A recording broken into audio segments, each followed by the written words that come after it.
दोस्तों, क्या हाल है आपका? ठीक है। आज से मैं अपना एक नया चैनल स्टार्ट कर रहा हूँ अमेज़न सर्विस हब के नाम से। इसके अंदर मैं आपको अमेज़न वर्चुअल असिस्टेंट से मुतालिक तमाम ट्रेनिंग जो है प्रोवाइड करूँगा, जिसमें थ्योरेटिकली भी होगी और प्रैक्टिकली भी होगी। मुझे इसमें काफ़ी अर्सा हो गया इस लाइन में, और मुख्तलिफ अकाउंट्स जो हैं बाहर के जो मैं इनको हैंडल कर रहा हूँ, और मेरी कोशिश होगी मैं जितना नॉलेज है मैं आपको दे सकूँगा। बिस्मिल्लाहिर्रहमानिर्रहीम, चलिए स्टार्ट करते हैं।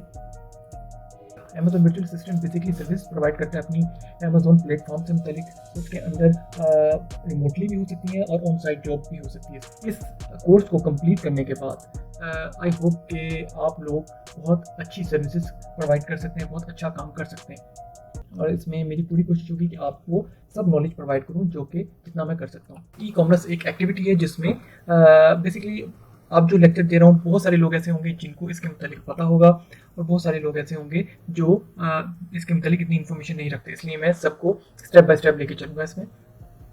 फर्स्ट चीज़ जो है कॉमर्स क्या है। कॉमर्स एक सिंपल एक्टिविटी है जिसमें हम रोज़मर्रा की जो चीज़ें हैं उनकी खरीदो फरोख्त होती है। इसमें सर्विसेज भी शामिल हैं, और ये चीज़ें लोगों के बीच में भी हो सकती हैं, और एक मुल्क से दूसरे मुल्क तक भी जो सेल परचेज हो सकती है। और दूसरी चीज़ है ई कॉमर्स।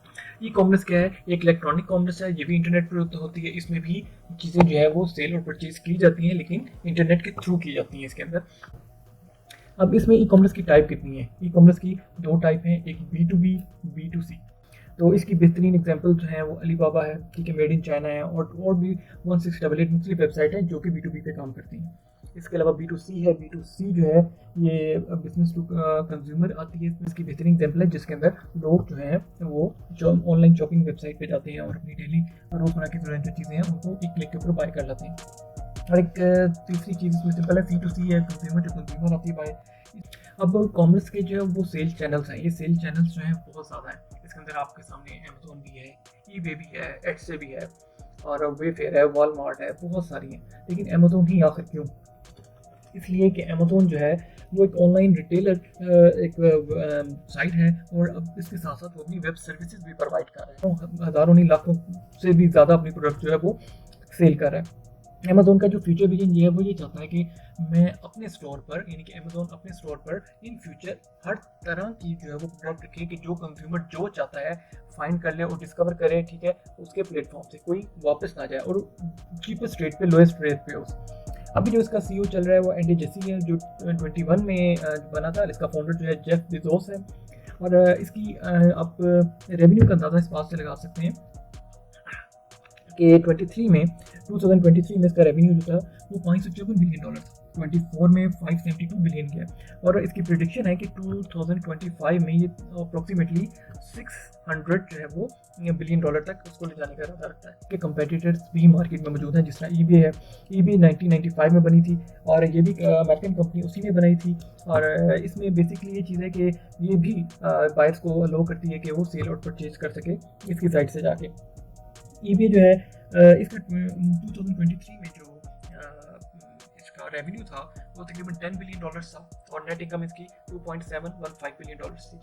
और ईबे जो है वो इसकी सबसे बड़ी बात यह है कि वो इस पर आप सेकंड हैंड यानी कि यूज्ड अपनी चीज़ें भी सेल कर सकते हैं, जिसको ईबे इंस्पेक्ट करता है और उसको क्लीन एक आपको चेक दे देता है कि हाँ जी आप इसको सेल कर सकते हैं उसकी कंडीशन वाइज। इसके अलावा एड से आता है। एड से इस टाइम बहुत अच्छी और बहुत तेज़ी से जो है वो ई कॉमर्स की वेबसाइट है जो ग्रो कर रही है। इसका रेवेन्यू भी जो $2.7 बिलियन था, और ये 16.3% के हिसाब से जो एनुअली जो है वो प्रोग्रेस कर रही है। एक बिगेस्ट कंपेटिटर है अमेज़न का। क्यों? कि एडसे जो है वो अपनी वेबसाइट पे हैंडमेड चीज़ों को ज़्यादा सपोर्ट करता है, और ये American 12th largest online company है। और इस टाइम अमेज़न का अगर देखा जाए तो एक बहुत ज़बरदस्त कंपेटिटर जो अमेज़न के साथ टक्कर का है वो वॉलमार्ट है। वॉलमार्ट की खूबी ये है कि वॉलमार्ट के ऊपर जितनी भी प्रोडक्ट सेल्स होती हैं वो बहुत चीप और लो प्राइस में होती है। और वॉलमार्ट जो है उसका जो आप रेवेन्यू लगाएं वो भी 2023 में $424 बिलियन था, और 2024 में $438 बिलियन तक जो है वो पहुंच उसकी प्रोडिक्शन है कि वो लेके जाएगा इसको इससे ऊपर। और इस वक्त वॉलमार्ट जो है ये तकरीबन 10,500 से ज़्यादा इसके जो है वो स्टोर्स हैं, क्लब्स हैं इसके बने, जहाँ पे वो और 19 मुख्तलिफ मुल्कों में जिनको ऑपरेट कर रहा है। इसका डेली रेवेन्यू 1.67 बिलियन है, ठीक है। और इसकी खूबी बस ये है कि इसकी प्राइस बहुत लोएस्ट होती है, इस पर हर आए दिन जो है कोई ना कोई सेल्स चल रही होती है इसके ऊपर, और वो अपनी इनको चीप करके बेच रहा होता है। वॉलमार्ट जो है बेसिकली स्टार्ट में एक वॉल्टन मार्केट थी, बाद में जो उसका जो ऑनर था, फाउंडर था, उसने डिसाइड किया कि वो इसको मल्टीपल इसके स्टोर बनाएगा और जो कि वॉलमार्ट के नाम से बनेंगे। अब आगे इसको डिस्कस करते हैं कि अमेजोन बेसिकली है क्या। वो करता है इंडिविजुअल्स को भी और एक बिजनेसमैन को भी कि अपनी प्रोडक्ट को जो है वो सेल करे इसके ऑनलाइन वेबसाइट के ऊपर।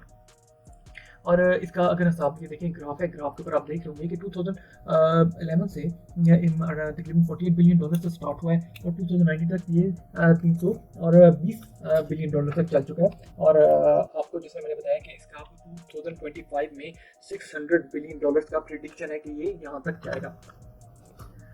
बड़ी तेज़ी से तरक्की कर आप ये देख रहे हैं, इसके अंदर अपॉर्चुनिटी बड़ी है, इसके अंदर इन्वेस्टर बहुत है, इसके अंदर बहुत ज़्यादा अपॉर्चुनिटी है कि ग्रो करने की आम यूज़र के लिए, अगर वो इसको समझ कर इसके अंदर काम करता है। अब अमेजोन का जो है वो प्रोसीजर फंक्शंस काम किस तरह करते हैं, इसके अंदर हम सेंड करते हैं अपनी प्रोडक्ट्स को अमेजोन के वेयर हाउस तक, ठीक है। अमेजोन स्टोर करता है हमारी प्रोडक्ट्स को, फिर उन्हीं जब कोई कस्टमर आता है वेबसाइट पे, वो हमारी प्रोडक्ट को परचेज करता है, अमेजोन उसको पिक पैक करता है उन प्रोडक्ट्स को और शिप कर देता है कस्टमर तक। इसके अंदर अमेजोन के दो मेथड काम करते हैं, एक FBM है और एक FBA है। FBM का मतलब है फुलफिलमेंट बाय मर्चेंट और FBA का है फुलफिलमेंट बाय अमेजोन। यानी कि मर्चेंट खुद से उसको पिक पैक करेगा और कस्टमर तक सेंड करेगा, जबकि FBA के अंदर ये है कि अमेजोन थोड़ी सी फीस चार्ज करता है और ये सर्विसेज अमेजोन खुद प्रोवाइड करता है। इसमें कस्टमर सिर्फ अमेजोन के वेयर हाउस तक अपनी प्रोडक्ट सेंड कर देता है। अब वहाँ से अमेजोन की सारी रिस्पॉन्सिबिलिटी है कि वो उसको ठीक हालत में कस्टमर तक प्रोवाइड करे। अमेजोन का वेयर हाउस है, आपको बताया कि इस टाइम सिर्फ अमेरिका के अंदर अमेजोन के 110 फुलफिलमेंट सेंटर हैं, तो आप हिसाब लगा सकते हैं खुद से कि अमेजोन का नेटवर्क बहुत बड़ा है। टोटल इस टाइम वर्ल्ड वाइड जो है अमेजोन के जो है वो जो 185 फुलफिलमेंट सेंटर है पूरी दुनिया में, जिसमें से 110 जो है वो अमेरिका में काम कर रहे हैं, ये सर्विसेज दे रहा है, ठीक है। सबसे ज़्यादा शेयर जो आप देख रहे हैं ये 66% जो है अमेरिका में है, जर्मनी में 11% है, UK में 8% है, ठीक है। और तो मुल्कों में ये अपन दे रहा है, तो सर्विसेज कनाडा में, मेक्सिको में, सिंगापुर में, अब हाल ही में इसने UAE में स्टार्ट किया है, सऊदीया में स्टार्ट किया है, ठीक है। और ब्राज़ील, ऑस्ट्रेलिया, इंडिया, तुर्की वगैरह इनमें भी काम कर रहा है और जापान में भी इसने स्टार्ट किया है। तो बेसिकली तकरीबन आप कहते हैं ये आहिस्ता आहिस्ता पूरी दुनिया तक जो है वो कवर कर रहा है अपने आप को। अब इसके अंदर दो तरह की चीज़ें चलती हैं, मैंने आपको इसमें बताया कि दो मेथड हैं इसके, FBA और FBM है। FBA का मतलब है कि इसमें अमेजोन सारी रिस्पॉन्सिबिलिटी खुद लेता है, और FBM का मतलब यह है कि अमेजोन कुछ रूल्स प्रोवाइड करता है मर्चेंट को कि आपने इन रूल्स को फॉलो करते हुए कस्टमर तक अपनी प्रोडक्ट को पहुंचाना है। अब अमेजोन के अंदर जो है दो बिजनेस मेथड का आते हैं, एक प्राइवेट लेबल आता है, एक होलसेल आता है। प्राइवेट लेबल का मतलब यह है कि हम इसके अंदर अपना ब्रांड खुद बनाते हैं। अपना ब्रांड का मतलब है हम कोई भी प्रोडक्ट लेते हैं वो हमारे अपने नाम से रजिस्टर्ड होती है, उसको हम जो है खुद ही सेल करते हैं। जबकि होलसेल का मतलब ये है कि बहुत सारी प्रोडक्ट जो है इस टाइम अमेजोन पर सेल हो रही है। सपोज करें एक बॉल पॉइंट सेल हो रहा है, ठीक है, पियानो के नाम से एक बॉल पॉइंट सेल हो रहा है वहाँ पे, हम उसको एक और उसकी लिस्टिंग एक नहीं लगा सकते पियानो के नाम से। हम उसमें ये कर सकते हैं, अमेजोन हमें ये इजाज़त देता है कि हम उस पियानो में की जो लिस्टिंग हुई है उस पर जाकर जो बटन है उसको क्लिक करें, जिसको मी टू प्रोसेस कहते हैं। मी टू करके उस पर उस लिस्टिंग के साथ हम चिपक जाते हैं और वहीं पे जाकर हम जो है अपनी प्रोडक्ट को सेल करते हैं। हमें उसमें कहते हैं आप छोटा सा पोर्शन दे दिया जाता है कि हम इसमें अपनी बारी का वेट करें, और उसमें एक बाई बॉक्स होता है। बाई बॉक्स का मतलब है कि एक, जिस तरह आपको मैंने एग्जाम्पल दी कि पियानो है, पियानो जो एक ब्रांड है वो अपने आप को अपना सेल कर रहा है, उसकी सेल्स अच्छी जा रही है। अब एक एक करके बहुत सारे लोग जो है इसके साथ जो मी टू करके उसके साथ अब सेल करने लग गए हैं। इसमें अब प्रॉफिट मार्जिन बहुत कम होता है, ठीक है। और लेकिन ये कि बहुत थोड़ी इन्वेस्टमेंट के साथ भी स्टार्ट किया जा सकता है, क्योंकि प्राइवेट लेवल के अंदर जो आपको मार्जिन जो है वो बेसिक प्रॉफिट ज़्यादा मिलता है, लेकिन शुरू में आपको इसके अंदर इन्वेस्टमेंट जो है वो भी ज़्यादा करनी पड़ती है। और इसके अलावा वर्चुअल असिस्टेंट जो है इसमें ये कि is a person who provide support services to other business from remote location भी हो सकता है और ऑन साइट भी। बहुत सारे लोग जो है वो ये कहते हैं कि जब रिमोट करनी है हमें ऑन साइट लोकेशन पे जो है सर्विसेज जो है वो लेनी है, तो एज अ वो भी हायर करते हैं। इसके अंदर अमेजोन की सर्विसेज क्या है, ठीक है। एक वर्चुअल असिस्टेंट है, उसको मुकम्मल कंट्रोल होना चाहिए सेलर अकाउंट मैनेजमेंट पे, यानी कि सेलर सेंट्रल के ऊपर। सेलर सेंट्रल के अंदर बहुत सारी चीज़ें आती हैं, ये एक अलग पार्ट है, ठीक है। और ये एक डेस्कटॉप बेस आप कहते हैं, वेब बेस्ड जो है, जिसके अंदर आपको बहुत सारी अकाउंट से रिलेटेड चीज़ें देखनी पड़ती हैं। लेकिन बेसिक जो चीज़ें स्किल रिक्वायर है उसके अंदर वो प्रोडक्ट हंटिंग है, प्रोडक्ट की लिस्टिंग है कि हम एक प्रोडक्ट है उसकी कैसे लिस्टिंग करेंगे। लिस्टिंग के अंदर उसके टाइटल, बुलेट पॉइंट्स, इमेजेस वगैरह बहुत सारी चीज़ें आ जाती हैं। फिर ऑप्टिमाइजेशन उसकी कैसे रहेंगी, ऑप्टिमाइजेशन किसी भी लिस्टिंग की कंटिन्यूस जारी रहती है, उसके अंदर कीवर्ड्स, उसकी इमेजेस वगैरह उनको मज़ीद बेहतर बनाया जाता है, उसकी लॉन्चिंग, रैंकिंग। सबसे बुनियादी चीज़ जो है वो फाउंडेशन जो है वो अमेजोन वर्चुअल असिस्टेंट के अंदर कीवर्ड रिसर्च है। जितनी अच्छी आप कीवर्ड रिसर्च करेंगे ना, आपकी वो प्रोडक्ट जो है वो एंड जब आपका पूरा होमवर्क कंप्लीट हो जाएगा तो वो उतनी स्पीड से जो है वो ग्रो करेगी। इसके अंदर सबसे अहम चीज़ जो है वो सर्विसेज में आता है वर्चुअल असिस्टेंट की, कि वो उसके जितने भी कंपेटिटर्स हैं उनकी जो एनालिसिस करें, उनके ऊपर नजर रखे कि कौन सा कंपेटिटर जो है वो अपनी प्रोडक्ट की प्राइस को किस तरह इंक्रीज और डिक्रीज कर रहे हैं। ठीक है, क्योंकि लाजमी बात है कंपेटिटर्स भी आपकी प्रोडक्ट के ऊपर नजर रखते हैं। रिव्यू मैनेजमेंट आती है, सबसे अहम चीज़ रहता है जो आपकी प्राइवेट लेवल के अंदर गिनी जाती है, वो है पीपीसी। पीपीसी ये जो है ये आप कहते हैं कि एक तरह री की हैसियत रखती है प्राइवेट लेवल के अंदर। जैसे ही आप प्राइवेट लेवल अपना बनाते हैं उसके अंदर आपको कभी भी ऑटोमेटिकली सेल नहीं आनी शुरू होगी, क्योंकि वो बिल्कुल जीरो पॉइंट पे खड़ा है। उसके लिए आपको पीपीसी कंपेन चलानी पड़ती है और उसके अंदर एक चीज़ कुछ बर्दाश्त करनी पड़ती है आपको, कि वो ये कि आपको जो पैसे हैं वो पानी की तरह एक तरह कहते बहाने पड़ते हैं, और तकरीबन 4 to 6 मंथ के बाद आपको उसका रिजल्ट आनी शुरू हो जाता है। और दूसरी चीज़ अमेजोन वर्चुअल असिस्टेंट की इमेजेस आपको अच्छे डिज़ाइन करने पड़ते हैं, इसमें कूपन्स, प्रमोशन की एडिशन बनानी पड़ती हैं। अगर आप एफएम करें तो उसकी ऑर्डर मैनेजमेंट करनी पड़ेगी, यानी आपके पास जितने भी ऑर्डर आएंगे आपने उनके प्रिंट आउट निकालने हैं, उनके आप प्रोडक्ट लेबल लगाने हैं, उनके बॉक्स लेबल करने हैं, उनकी पैकेजिंग अच्छी तरह करनी पड़ जाएगी। और मीटू लिस्टिंग मैंने आपको बताया ये होलसेल के अंदर होती है। जो होते हैं वर्चुअल असिस्टेंट उसको पता होना चाहिए कि मैंने मीटू लिस्टिंग किस तरह से करनी है। जब भी आप किसी ब्रांड के साथ या किसी प्रोडक्ट के साथ मीटू करने लगेंगे तो वो आपको इतनी आसानी से मीटू नहीं करने देगा। वो आपके सामने कुछ कंडीशन अमेजोन रखेगा। कंडीशन क्या होगी, यहाँ तो वो आपसे कहेगा कि आप उसको जहाँ से होलसेलर डिस्ट्रीब्यूटर से आपने ये बाय किया है उसकी रसीद, मिनिमम ऑर्डर क्वांटिटी या ये चीज़ें ला के दें। ठीक है, ये तो थोड़ा ज़रा वो टाइट करके आपसे कंडीशन लगाएगा। अगर थोड़ा सा लूज करके देगा तो उसमें सिंपल आपसे कोई 5-6 क्वेश्चन पूछेगा। उसमें आपको ये बताएगा कि अगर आप मीटू करने जा रहे हो तो इसमें आपके ऊपर बहुत सारी रिस्पॉन्सिबिलिटीज़ आती हैं कि आप जो है प्राइस वार क्रिएट नहीं करोगे इसके साथ। ठीक है, कोई कॉपी नहीं करोगे और किसी किस्म का जो है वो इसके अंदर फ्रॉड वगैरह नहीं करोगे। ठीक है, वो कुछ क्वेश्चन देगा, आपने उस क्वेश्चन को पढ़ना है। सिंपल तो कोई तो बड़े इजीली इसके अंदर अप्रूवल मिल जाती है आपको, लेकिन बास प्रोडक्ट ऐसी होती है उसके अंदर आपको पूरी जो है वो अपना बिल और पूरा जो है इन्वेंट्री का बिल आता है वो आपको अमेजोन को प्रोवाइड करना पड़ता है।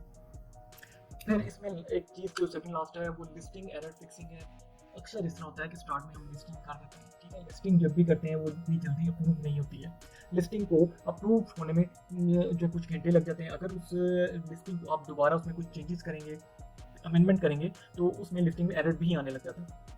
और एक बड़ा अहम पॉइंट है कि आपने उस लिस्टिंग एरर को कैसे फिक्स करना है, ये भी अमेजोन वर्चुअल असिस्टेंट की ट्रेनिंग के अंदर आता है। कस्टमर सपोर्ट है, कस्टमर सपोर्ट के अंदर ये चीज़ सीखी जाएगी कि बहुत सारे कस्टमर जब आपसे प्रोडक्ट बाय करते हैं और आपके प्रोडक्ट में कोई खराबी निकल आती है, कोई डैमेज हो जाता है, तो आपके अगेंस्ट जो है वो कंप्लेन करेंगे या आपको शिकायत करेंगे कि आपकी प्रोडक्ट टूटी आई थी। ये है अमेजोन हर जितने भी कस्टमर की तरफ से जो रिव्यूज़ आते हैं, फीडबैक आते हैं, उनको रिकॉर्ड करता है और वो आपकी अकाउंट हेल्थ को उस पर देखा जाता है। अगर आपकी अकाउंट हेल्थ जो है वो 1% गिनी जाती है, अगर उससे ज़्यादा गिरे आपका अकाउंट सस्पेंड भी हो सकता है, ब्लॉक भी कर सकता है या हमेशा के लिए वो बंद भी कर सकता है।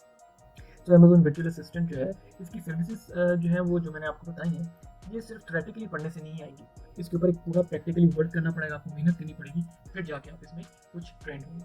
और बाकी चीज़ें इसके अंदर जो बेसिक हैं वो ये कि इसके अंदर बहुत ईमानदारी से काम करना होगा, आपको बहुत मेहनत के साथ काम करना होगा। बेसिक आपकी इंग्लिश लैंग्वेज अच्छी होनी चाहिए इसके अंदर, जब भी आप इसके अंदर जो है वो ग्रो करेंगे। ठीक है, और ये चीज़ याद रखें कि ये एक ऐसा नॉलेज है कि जो वक्त के साथ आप ग्रो करेंगे आप अपना इस नॉलेज को दूसरे लोगों के साथ भी शेयर करेंगे।